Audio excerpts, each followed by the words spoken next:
ওয়াসার অপরিষ্কার ও দুর্গন্ধ পানির অভিনব প্রতিবাদ জানালো জুরাইনের এক পরিবার। সংস্থার ব্যবস্থাপনা পরিচালককে ওয়াসার পানি দিয়ে বানানো শরবত খাওয়াতে প্রায় 2 ঘন্টা কারওয়ান বাজার কার্যালয়ের সামনে অবস্থান করেন পরিবারের 4 সদস্য। তাদের এই প্রতিবাদে মিলেছে দ্রুত সমস্যা সমাধানের আশ্বাস। আর ওয়াসার এমডি বলছেন, অন্যের হাতে বানানো শরবত খেতে তিনি রাজি নন। সম্প্রতি টিআইবি প্রতিবেদন দিয়েছে, অপরিষ্কার ও দুর্গন্ধের কারণে পানি ফুটিয়ে পান করছেন ঢাকা ওয়াসার 91% গ্রাহক।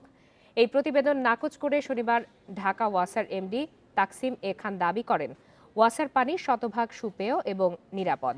এই বক্তব্যের প্রতিবাদ জানাতেই ওয়াসার পানি দিয়ে এমডিকে শরবত খাওয়ানোর কর্মসূচি দেয় পরিবারটি। ওয়াসার কার্যালয়ে এমডির দেখা না পেলেও এক কর্মকর্তা তাদের সমস্যা সমাধানের আশ্বাস দেন।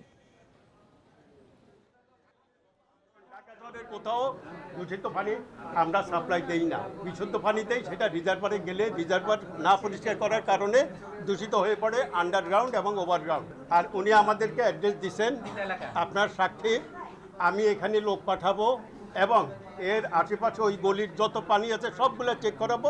যদি কোথাও দূষিত হয় আমরা নিলাম, জানলাম, আমরা এটা অবশ্যই সলভ করবো ইমিডিয়েট। তো তাদের দায়িত্ব, এটা বুঝতে হবে, এটা তাদের দায়িত্ব, এটা করে দেওয়াই উচিত।